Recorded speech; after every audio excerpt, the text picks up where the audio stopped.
বিশ্বাস চর্ম নাই 2006 25শে নভেম্বর ফজল করিম রহমতুল্লাহ আলাইহি, আমিও সেই মাহফিলে ছিলাম। আমার মামা উনি ফজর নামাজ পড়াইলো, আম্মা ইয়াতাসালুনা আনিন নাবাইল আযীম, এটা পড়ছে ফার্স্ট রাকাত।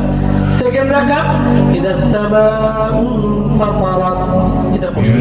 ভালো মানুষ, উনি 10 বছর আগে 96-তে দোয়া করছে যে আল্লাহ তুমি আমাকে যেদিন মৃত্যু দিবা আমার ভক্তরা যেন কাছে থাকে এমন সময় আমার মৃত্যু দিও ঈমানের সাথে।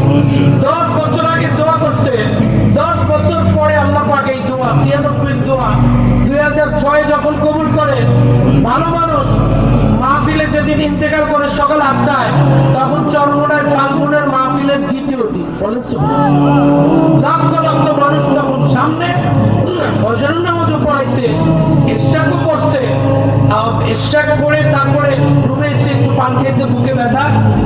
বিশ্বাস রেজাউল বলে নিয়ে যাই না, এই শেষ।